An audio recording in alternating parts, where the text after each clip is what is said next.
David, wake up. Explanation why rappers don't make it past 29.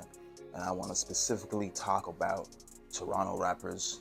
You know, they got their ups and downs, their peaks and valleys. But right now, I think it's more on a decline. And I want to explain why it's on a decline. Right? This is an explanation that you never heard before. So, right, I want to break it down. Just give me a few minutes. And at the end, I'm going to take a left turn that you didn't see coming. And I'm going to end it there. All right. Shout out to Booggz. His album just came out, high profile. Casper's album also is coming out, I believe, August 18th. So, stay tuned for that as well, too. But why I wanted to talk about this, it's been on my mind for quite a while. No one has really touched on it how I think they should. We love hip hop, kind of dabbles with it, but there's something there that nobody has touched on, and I want to touch on it today. All right.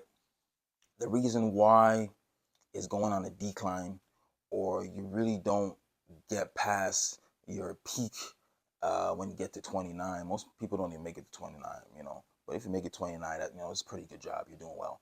But the reason why it stops at that age, because when they start out young, 17, 19, and they got a really young fan base that is following them, that is around their age, or maybe just a little older than them, right? So when they're listening to music, they got time to listen to music.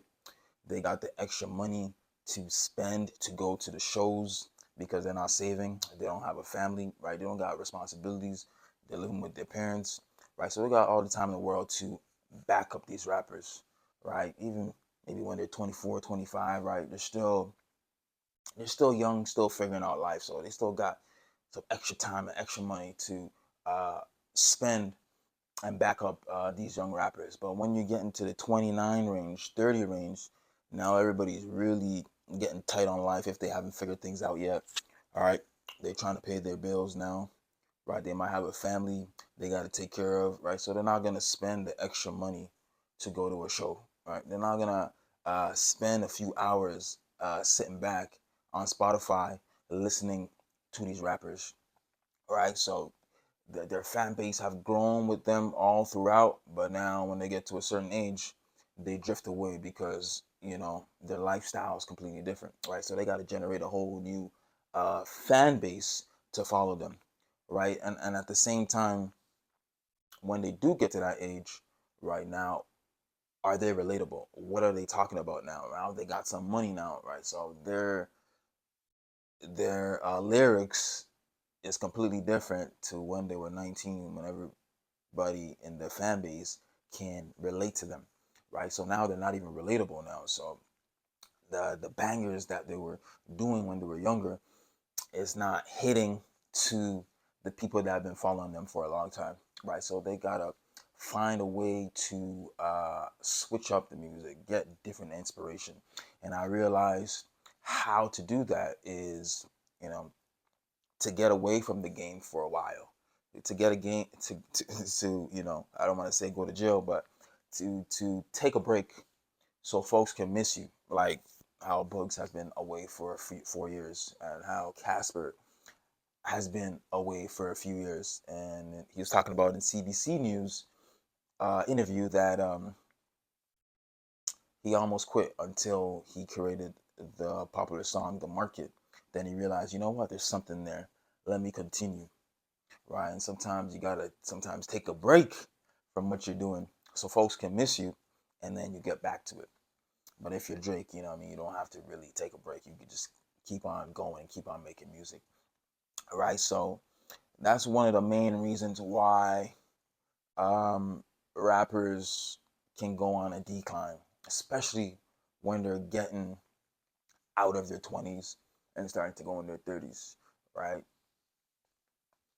Chromazz, Pressa, Smiley, and so forth, right? Pressa is almost 30 as well too, right?